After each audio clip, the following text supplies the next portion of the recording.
दोस्तों, सनातन धर्म के हर माह की अपनी एक अनोखी महिमा होती है, लेकिन कार्तिक मास स्वयं भगवान विष्णु का प्रिय महीना, जिसमें किया गया छोटा सा दान भी जीवन का अंधकार मिटाने की शक्ति रखता है।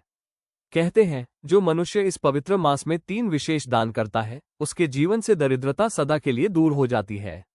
आज की इस कथा में हम इन्हीं 3 दानों का दैवीय रहस्य जानेंगे। तो आइए, श्रद्धा से बैठिए, मन को शांत कीजिए और सुनिए कार्तिक मास की यह पावन एवं चमत्कारी कथा। कार्तिक मास में जो मनुष्य ये 3 चीजें दान करता है, तो यकीन मानो जीवन में कभी गरीब नहीं रहेगा। साथियों, कार्तिक मास का समय वो दिव्य अवसर है जब भगवान स्वयं पृथ्वी पर उतरकर अपने भक्तों के घर आते हैं। यह मास केवल पूजा या व्रत का नहीं, बल्कि आत्मा को शुद्ध करने और अपने जीवन के पापों को मिटाने का अवसर है। कहा गया है कि जो मनुष्य कार्तिक मास के समाप्त होने से पहले 3 विशेष दान करता है, उसके जीवन से दरिद्रता सदा के लिए दूर हो जाती है। क्योंकि दान केवल धन का लेन देन नहीं होता, ये हृदय की पवित्रता और आत्मा की विनम्रता का प्रतीक होता है। जिस दिन मनुष्य सच्चे भाव से दान करता है, उसी दिन उसका भाग्य बदल जाता है।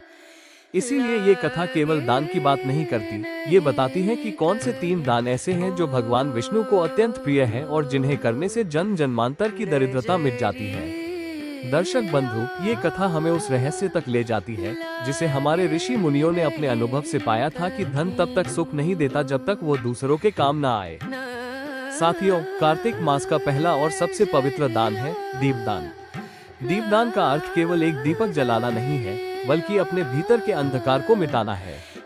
जब हम दीपक जलाते हैं, तो वो केवल तेल और बाती का नहीं होता, उसमें हमारी श्रद्धा, भक्ति और कृतज्ञता जलती है। कहा गया है कि जब व्यक्ति तिल के तेल का दीपक जलाकर भगवान विष्णु, तुलसी माता और गंगा मैया के नाम से दान करता है, तो वो स्वयं अपने जीवन का अंधकार मिटा देता है। प्रिय भक्तों, कार्तिक मास की संध्या बेला में जब सूर्य पश्चिम दिशा में ढलने लगता है, तब वो समय सबसे शुभ माना गया है। इसी समय अपने घर के आंगन में या तुलसी के पौधे के पास या किसी मंदिर में तिल का दीप जलाना चाहिए। उस दीप को जलाते समय मन में ये भावना रखनी चाहिए, हे प्रभु, जैसे दीप अंधकार को मिटाता है, वैसे ही मेरे भीतर के अज्ञान, लोभ, क्रोध और मोह को भी मिटा दीजिए। जो मनुष्य इस भावना से दीपदान करते हैं, उनके जीवन में कभी अंधकार नहीं रहता। तुलसी माता के समीप तिल का दीपक जलाने का अर्थ है धर्म और समर्पण का प्रकाश जलाना। जिस घर में प्रतिदिन तुलसी माता के नीचे दीप जलाया जाता है, वहाँ राक्षसी शक्तियाँ प्रवेश नहीं कर पाती, वहाँ दरिद्रता नहीं टिकती, वहाँ कलह नहीं होता। माता लक्ष्मी स्वयं उस घर में प्रवेश करती है और कहती है, जहाँ दीपक जलता है, वहाँ मैं वास करती हूँ। कार्तिक मास में यदि पूर्णिमा या अमावस्या की रात को कोई व्यक्ति भगवान विष्णु के मंदिर में तिल के तेल का दीप जलाता है, तो उस दीप की ज्योति सीधी स्वर्गलोक तक पहुँचती है। भगवान स्वयं कहते हैं, जो मेरे नाम से दीप जलाता है, मैं उसके जीवन का अंधकार मिटा देता हूँ। प्राचीन कथा में वर्णन आता है, एक निर्धन स्त्री थी जो पूरे वर्ष कुछ बचाकर कार्तिक मास में दीपदान करती थी। एक बार उसने केवल एक दीप जलाया, पर उसमें इतनी श्रद्धा थी कि उसकी ज्योति स्वर्गलोक तक दिखाई दी। भगवान विष्णु प्रसन्न हुए और कहा, इस स्त्री का कोई भी जन्म अंधकार में नहीं रहेगा। अगले जन्म में वो उसी नगर की रानी बनी।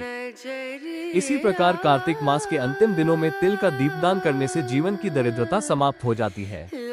जो दीप आज जलाया जाता है, वो भविष्य की नींव होता है। उसमें श्रद्धा का प्रकाश, कर्म का तेज और भाग्य का उजाला होता है। जो कार्तिक मास में तिल का दीपदान करता है, उसके पाप नष्ट होते हैं, पूर्वज तृप्त होते हैं और भगवान विष्णु स्वयं उसके जीवन में सौभाग्य का दीप प्रज्वलित कर देते हैं। साथियों, दूसरा दान है वस्त्रदान। कार्तिक मास में किया गया वस्त्रदान अद्भुत फल देता है। यह मात्र वस्त्र देने का कार्य नहीं, बल्कि किसी जरूरतमंद के जीवन में गर्माहट और सम्मान देने का माध्यम है। शास्त्रों में कहा गया है, वस्त्रम ददाति सौख्याय आयुष्याय च कीर्त्यै, अर्थात वस्त्रदान से सुख, आयु और कीर्ति प्राप्त होती है। कार्तिक मास में जब शीतल हवाएं चलती हैं और सुबह की ओस किसी निर्धन के लिए ठंड बन जाती है, तब यदि कोई व्यक्ति किसी गरीब को वस्त्र ओढ़ा दे, तो ये भगवान को ओढ़ाने के समान है। पुराणों में एक कथा आती है, एक बार एक ब्राह्मण परिवार की स्त्री ने कार्तिक मास में अपने पति के लिए बचाई हुई ऊनी चादर एक साधु को दान कर दी। रात में उसे भगवान विष्णु के दर्शन हुए। भगवान ने कहा, आज तुमने मुझे ओढ़ाया है, इसलिए अब मैं तुम्हारे घर को कभी खाली नहीं रहने दूंगा। अगले ही दिन उनके घर में धन, अन्न और सम्मान की वर्षा हुई। वस्त्रदान वस्त्र का नहीं, अहंकार का त्याग है। दान वही सच्चा है जो बिना दिखावे के हृदय की करुणा से किया जाए। इसलिए कार्तिक के इन दिनों में यदि आपके पास एक भी नया कपड़ा, शॉल, धोती या साड़ी हो तो उसे किसी गरीब, वृद्ध या भटके हुए व्यक्ति को दान करें। जो तन ढकता है वो भगवान का प्रिय होता है। साथियों, तीसरा दान है अन्नदान। सभी दानों में सबसे श्रेष्ठ दान है अन्नदान। धर्मग्रंथ कहते हैं, अन्नदानम परम दानम, विद्या दानम ततः परम। कार्तिक मास में अन्नदान हजारों यज्ञों के बराबर बताया गया है। अन्नदान का अर्थ भूखे को भोजन कराना ही नहीं, बल्कि करुणा और त्याग का रूप भी है। जब भूखे के पेट में अन्न पहुंचता है तो उसका संतोष ही भगवान का आशीर्वाद बनकर लौटता है।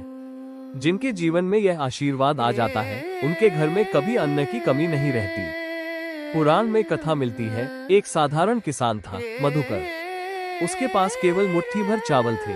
पूर्णिमा के दिन एक साधु भोजन मांगने आया। मधुकर की पत्नी ने कहा, ये हमारे बच्चों का आखिरी अन्न है। लेकिन मधुकर बोला, अगर आज हम किसी भूखे को भोजन नहीं देंगे तो यह अन्न भी व्यर्थ है। उसने चावल साधु को दे दिए। रात में भगवान विष्णु ने स्वप्न में कहा, आज तुमने जो अन्न दिया है वो मुझ तक पहुंचा है। अब तुम्हारे घर में कभी अन्न की कमी नहीं होगी। अगले दिन खेतों में सोने के सिक्के उगाए। कार्तिक मास में अन्नदान करने से पूर्वज तृप्त होते हैं, घर में अन्न की कमी नहीं होती और भगवान विष्णु स्वयं आशीर्वाद देते हैं। इसलिए कहा गया, अन्न ही ब्रह्म स्वरूप है। अन्नदान करते समय सदैव ध्यान रहे कि दान कभी अपमान के साथ न हो। दान प्रेम, नम्रता और श्रद्धा से हो। जब भी घर में अन्न पकाएं, उसका एक भाग गौ माता, पक्षियों और किसी भूखे को अवश्य दें। जो अपने अन्न में दूसरों का हिस्सा रखता है, उसके घर में सदैव समृद्धि रहती है। अंत में बस याद रखें, दीप से अंधकार मिटता है, वस्त्र से ठंड मिटती है, पर अन्न से भूख मिटती है, और यही सबसे बड़ा धर्म है। जय श्री हरि, जय माँ लक्ष्मी, जय कार्तिक देव।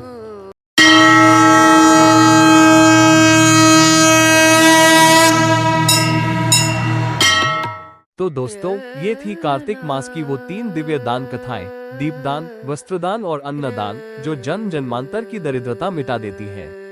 अगर इस वीडियो से आपको जरा सा भी ज्ञान, प्रेरणा या नई जानकारी मिली हो तो हमारे चैनल को जरूर सब्सक्राइब करें, ताकि सनातन धर्म से जुड़ी ऐसी ही पावन कथाएं, ज्ञान, विचार और महिमा हम आप तक पहुंचाते रहें। वीडियो को लाइक, शेयर, कमेंट जरूर करें। आपका एक एक आशीर्वाद हमें और प्रेरित करता है। कमेंट में लिखे, जय श्याम बाबा, खाटू श्याम जी सबका मंगल करे।